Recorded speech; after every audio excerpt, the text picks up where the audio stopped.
Why all the negative Toyota Tacoma videos lately? Well, let's address that.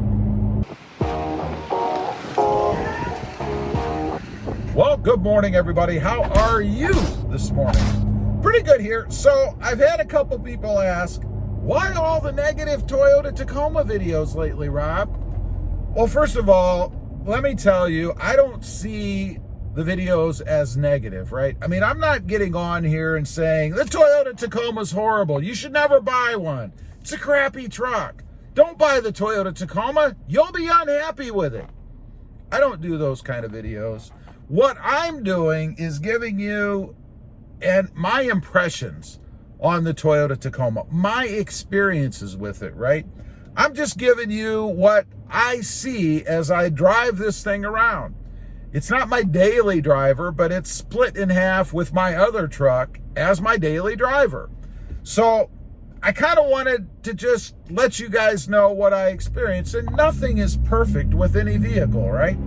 You see, and I appreciate these kind of videos because I like to know what I'm getting into before I go out and buy something. You know, so for me, it's always good to hear other people's experiences with their vehicles. And that's what I'm trying to provide, I guess, on this channel, as well as, strangely, kind of working these things out in my own head as I create these videos, right?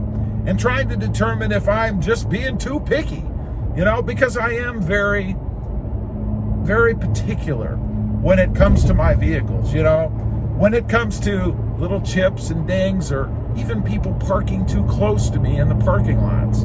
It bugs me, right?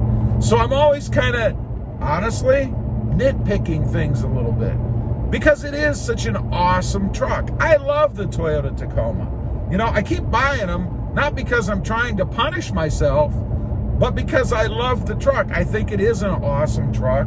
I think it's the most quality truck out there on the road. And I think the biggest bang you can get for your buck right now, right? I mean, the Toyota Tacoma holds its value like no other. So take a look at the used prices on the Toyota Tacomas.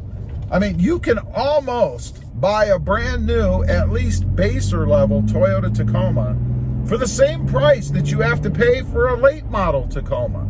I mean, it's awesome. There's no other truck out there that you can recoup as much money as you can with the Toyota Tacoma. So, why do people say that the videos are negative? You know, I think because people take things a little too personally, right? I mean, let's be honest here. I'm not affiliated with Toyota.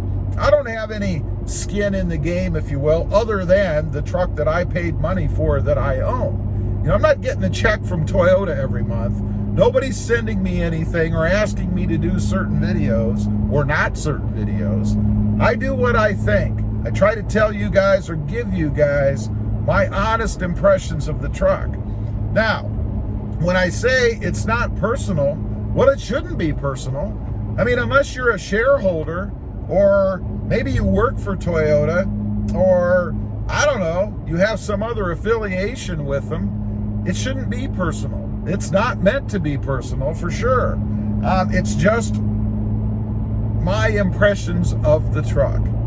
So, when I talk about these things that come up, like the manual transmission, for example, I have talked about this manual transmission umpteen times. That's a lot in these videos because I think Toyota has let us down with the manual transmission in the Tacoma.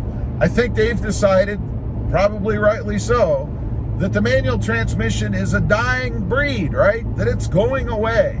So they're not going to put any money into it. And I can't say that, you know, from a business standpoint that I blame them for that, right? Why would you sink money into something that you know is going to go away? It doesn't make sense. But that doesn't change the driving experience for those of us that love the manual transmission, right? I mean, I got this because I love driving a manual.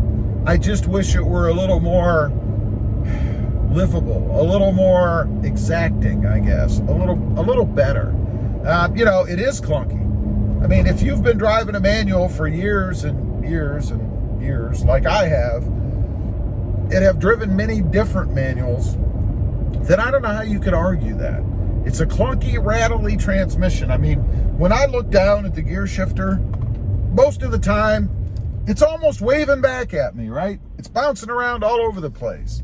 When I shift into between gears, especially on a more spirited ride, it doesn't like that. Now, I know it's not a sports car. It's a truck. But I think that accepting that argument that it shouldn't be as good as it could be because it's a truck is wrong. That doesn't make any sense to me. I don't care if it's a truck or if it's a Lamborghini. It should still shift comfortably and be the best that it can be, no matter what vehicle it's in. Is it so wrong to want that? I mean, we pay good money for these trucks, right? So when I look at other things on the truck, you know, I talked before, and they've rectified this, but about the infotainment system and not having Apple CarPlay and Android Auto and all that, which we do have now. And it's great that Toyota finally did this. But they lag so far behind. And they've been able to get away with that for years. And I think that's primarily because they were really the only game in town. I mean, what else did we have? We had the Nissan Frontier, and it's about it. You know, there just weren't any other mid-sized trucks because everybody else jumped out of the market. Well, that's changed. Now we have the Chevy Colorado, the Ford Ranger, the Nissan Frontier, the Jeep Gladiator, rumor of the Dodge or Ram Dakota coming back. I even saw there's some new Suzuki thing that's going to be coming out, and probably a myriad of others because the mid-sized truck market is hot. There's a lot of people out there that want them. All you got to do is look at how many Tacomas you see on the road. You probably can't drive 5 minutes without coming across another Toyota Tacoma. They're everywhere. And the other manufacturers have seen that, right? And that's a good thing because that means Toyota has to up their game. You know, instead of taking, I don't know, 3, 4, 5 years to improve or make improvements that have been out in cars at least forever, it seems. Now Toyota's going to have to get a little bit more progressive, right? They're going to have to step up their game a little bit. I don't think they can take years and years to incorporate things into their trucks that everybody else has already had for a number of years. And it's a good thing. Now, is that negative? I don't think that's negative. It's just what we want, or at least what some of us want. It's what I want. Not negative, just a statement of fact and what we have out there and what's available right now as compared to what the other brands are doing. Anyway, I just wanted to kind of talk about that a little bit. I found it interesting. I've had a couple of comments. Gee, you sure are putting out some negative videos lately. Why all the negative videos, Rob? I don't think they're negative. I think they're just impressions of a guy who owns a Toyota Tacoma and loves the Toyota Tacoma. That's me. Anyway, leave a comment. Let me know. Do you think Toyota is going to have to change their ways? Is it time for them to step it up a bit? Be a little quicker when it comes to adding the latest and newest things to their trucks? I'd be curious to know. Also, real quick, if you're interested, check out my other channel. It is RobMotive JT, all about my 2020 Jeep Gladiator. Don't forget to click that notification bell so that you don't miss out on any positive videos in the future.